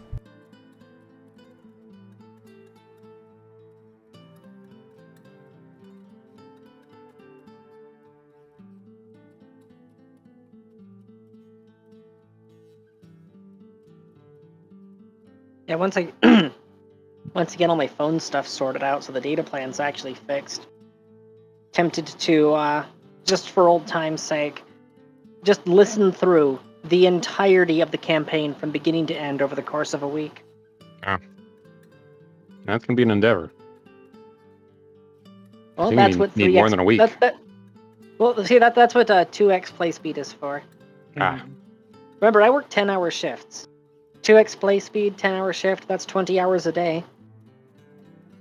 Yeah.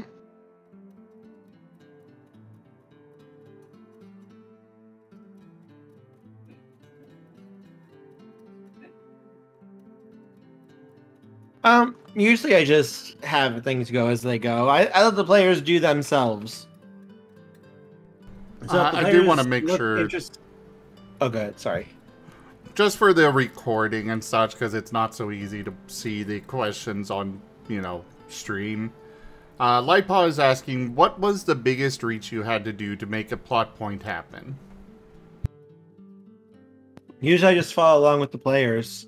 I just let them choose and do things. And as we go, I just kind of figure it out and go from there. Yeah, WoW's influences have always been interesting.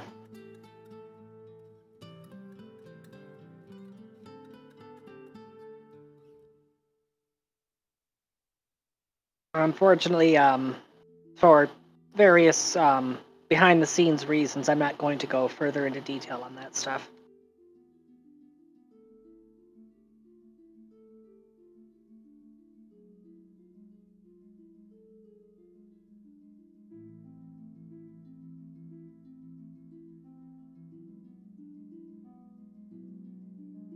Fortunately, I'm going to have to bow out in about 5 minutes. I got dinner on the way.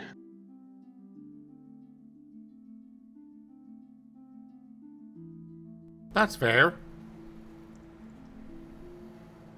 Thanks for joining. Of course. I'll stick around if anyone has more questions.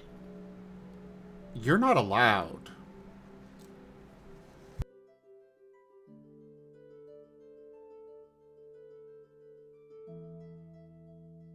Also, Lightpaw, just gonna say this, he's more trouble than he's worth. Ow. In order to keep him tame, you need to have a very firm hand and a very long attention span. Ow. I just wanted noted, Tanya does not speak for me on this. Love you, Kerr. Ow.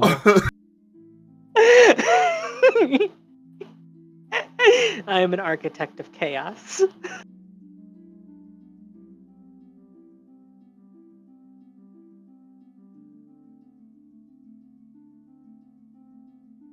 I don't even know where any of that stuff is coming from, Tanya.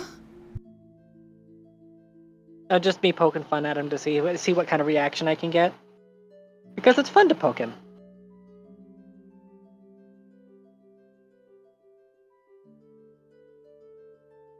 I will agree on that. It is very fun to poke her. See, since this reality is ending, he can't take it out on Portia anymore.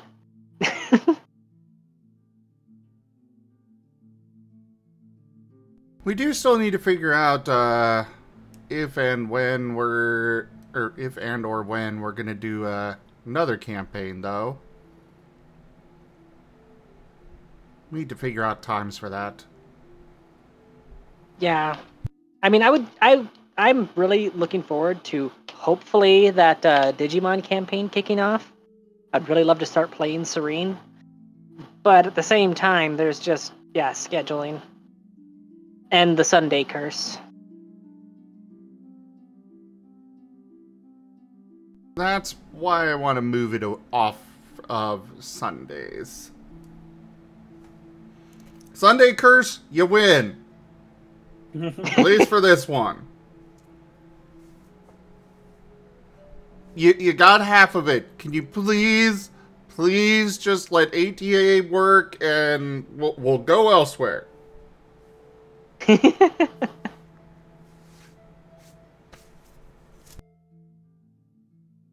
No, you may not, Foxfru.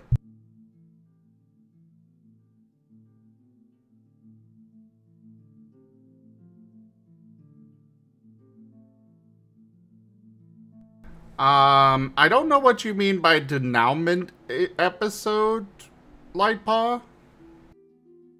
Denouement. That's not a word I'm familiar with. Closing. Doesn't that like mean beginning of downfall or something like that? After the climax, the when final everything part of a explained play- and resolved. Yeah, final part of a play, movie, or narrative in which the strands of the plot are drawn together and matters are explained or resolved. That's kind of what this is.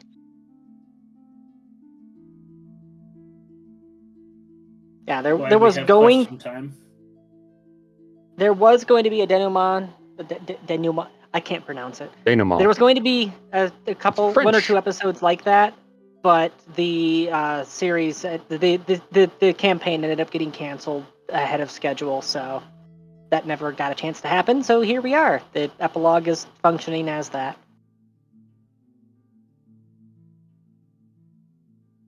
Well, I guess a question for everybody then.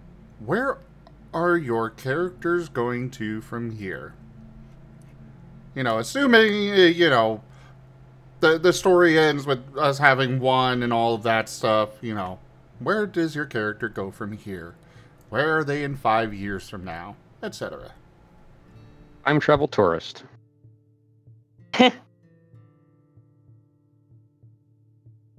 In all honesty, Portia would probably end up going back to the clinic and just continue doing her research on the side. Specifically looking into the fields of treating supernatural ailments, because she seems to have a really good success rate with that, and she would want to keep that going. Alexis might look up historical artifacts and items that have been lost to time, and perhaps going to make them lost, so to speak. Actually, I've refined that idea. She would probably end up becoming a priestess of Arak. That's not a bad idea. So just he would continue to be getting the benefits from her research and then able to redistribute them where they're needed.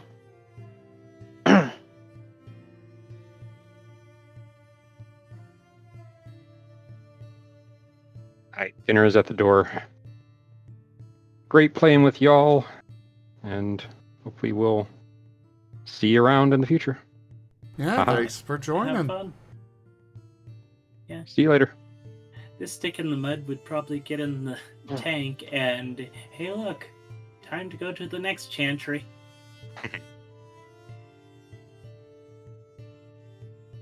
Hold up, you're taking the tank? No one else is using it.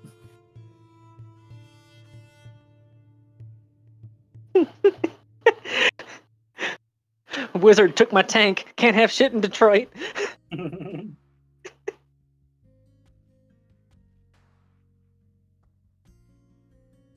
And I choose to believe that as the tank is going down the driveway, never to be seen again, you can hear booming from the radio, Electric Avenue.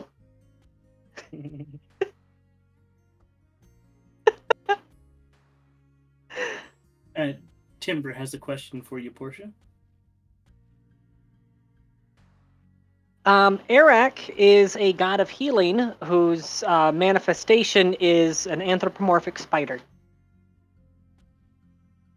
He gave Portia a magical book that reconfigures its text to match the medical knowledge of the person who is reading it. So, like, if somebody like Timber were to read the book, it would be pictograms showing how to provide first aid. For someone like Portia, who's postdoctorate research doctor, she would actually have full-on medical journals present in the book for her.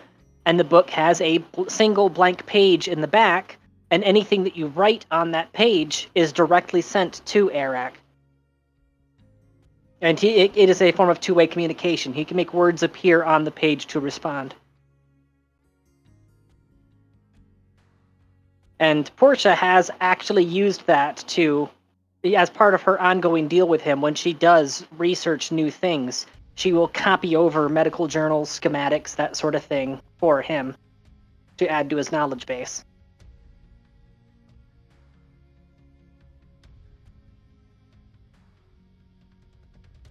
And what's the going to do? That's also how she is also made him have a couple double take moments. Like, for example, when she wrote down the medical procedure for how she managed to cure a marauder, and he's like, "You did what?"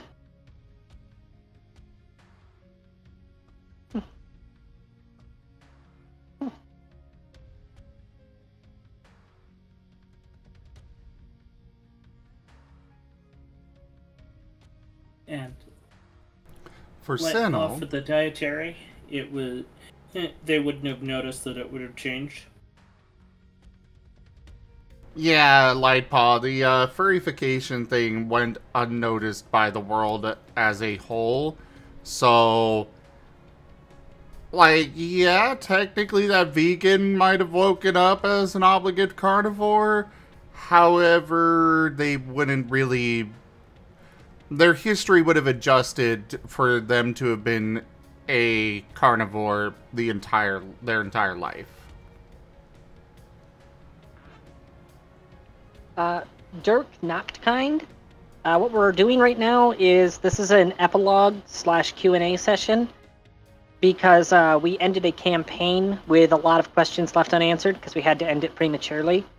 So we're just kind of like going down the list, talking with the audience, talking about future plans, that sort of thing.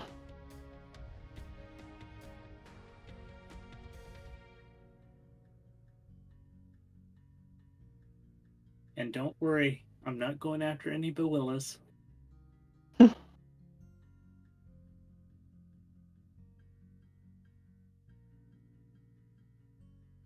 And to answer the question for Sinel, for him, he'd probably go back to business as usual.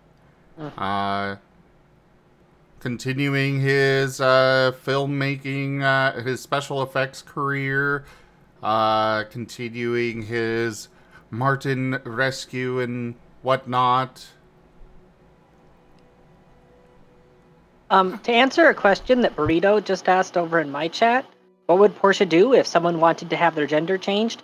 That was actually a plot point. After like the veil kind of got lifted and certain degrees of magic became known to the public at large, she actually opened up a magical assisted clinic. Well, specifically, she opened up her services. People who wanted to have body modification done, they were perfectly welcome to come, and she would use magic to assist them in becoming their ideal selves. And unlike the current medical system, she wouldn't charge you $500,000 for getting a hangnail fixed.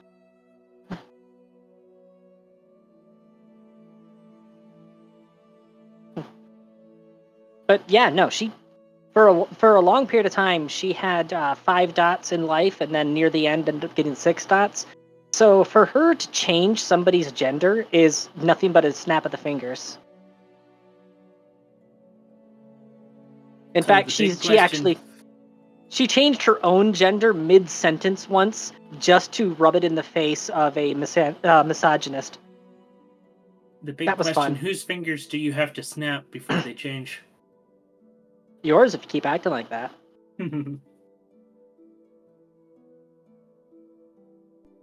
Kerr, Lightpaw is asking, unrelated to the campaign directly, but this does make them want to ask whether Magic the Ascension can comfortably fit a character like the Archive. Yes. You could do anything from the Dresden Files in this. No problem.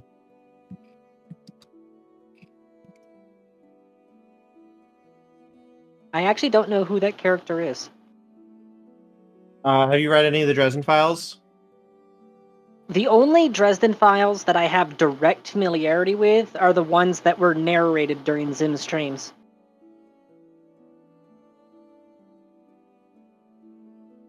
Which was the first one and part of the second. Okay, yeah, you haven't met Ivy yet. Ivy is basically the personification of all the written word.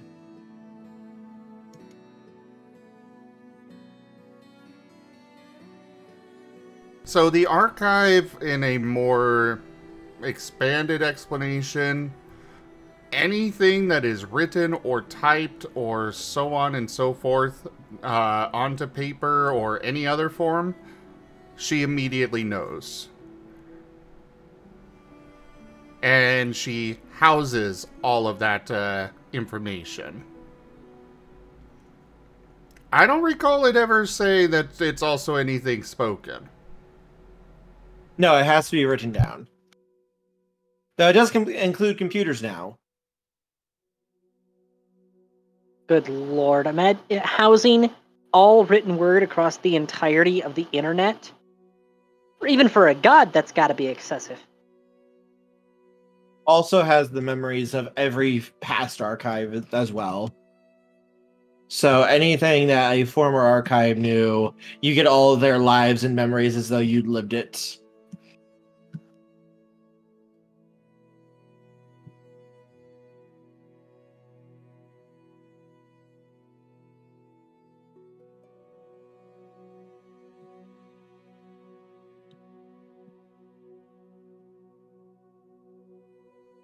But I will say, like, Sinel did have Bob.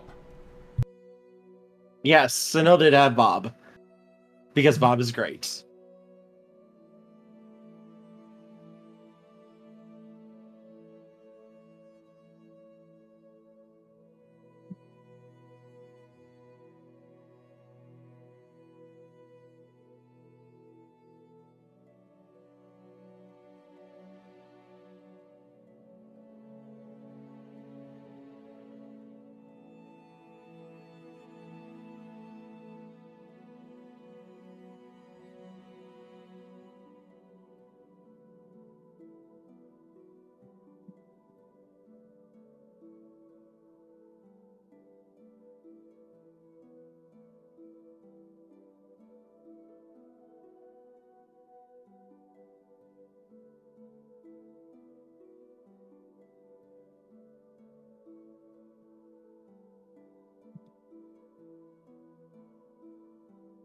Tochemay is lurking.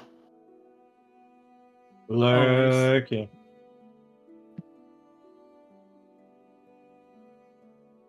Well, I suppose unless there are more questions for people, we'll go ahead and wrap up this recording and fully finish the campaign.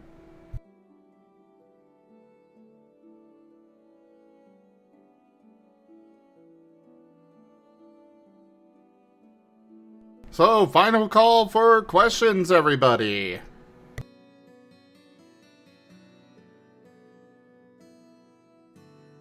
Portia, did you like working with Santa Claus?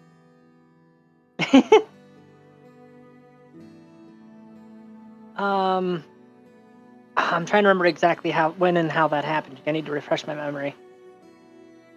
It was Unless you're just just after Vegas, when we were going to the bunker. Oh, yeah, when he showed up and he was supposed to be the one that just lays waste everything, and he shows up and we're already fixing the problem. Mm-hmm.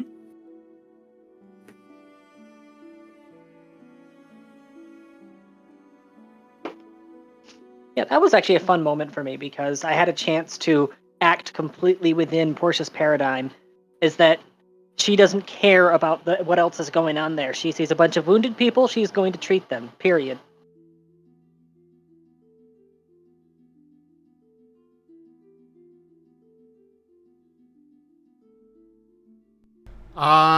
Burrito, Red Flag is not related to this at all. They are separate campaigns. Yeah. Red Flag Rejects and Ascent to Ascend are their own separate things, and they are technically independent from each other.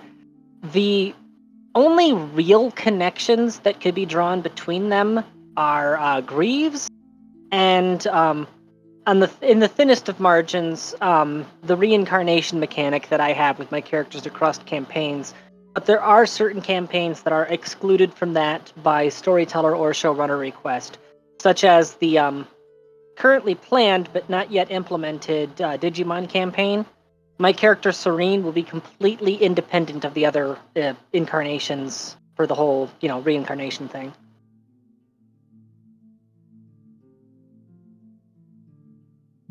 Greaves is not a planeswalker, no. Oh, he's not a planeswalker?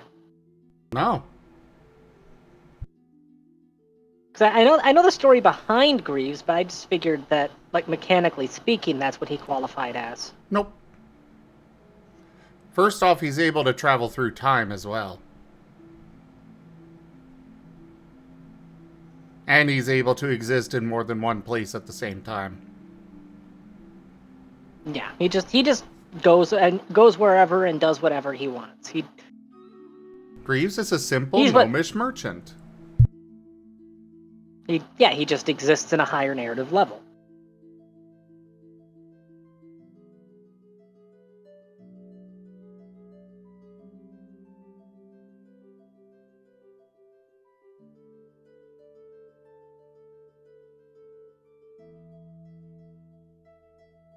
Now I'm just curious what kind of conversation could go on between Greaves and Domino.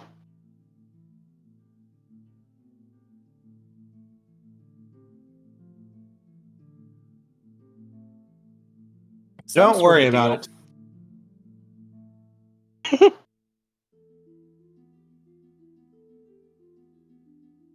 So no, bad.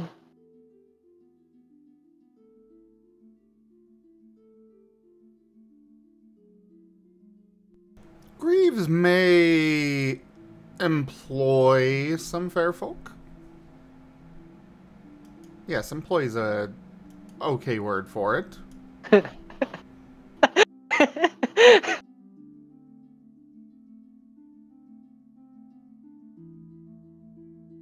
So, Domino, how does it feel to have a boss?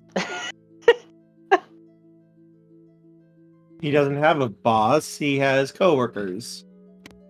I don't know, I think Nevis might count as Domino's boss. And so does Hunter.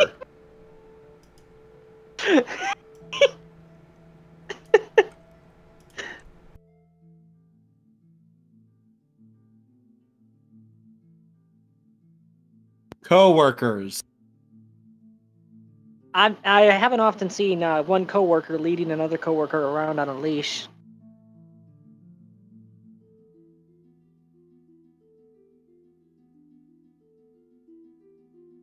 Oh yeah, Shade is also Domino's boss.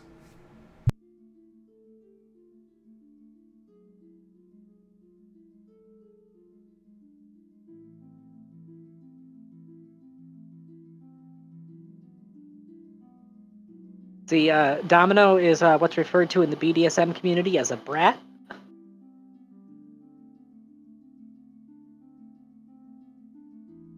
Very much Domino so. is annoyed.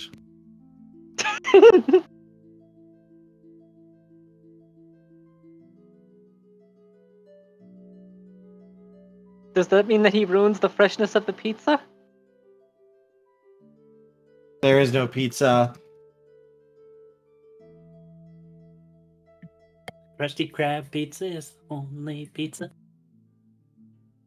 Ba-da-doo-doo-boo.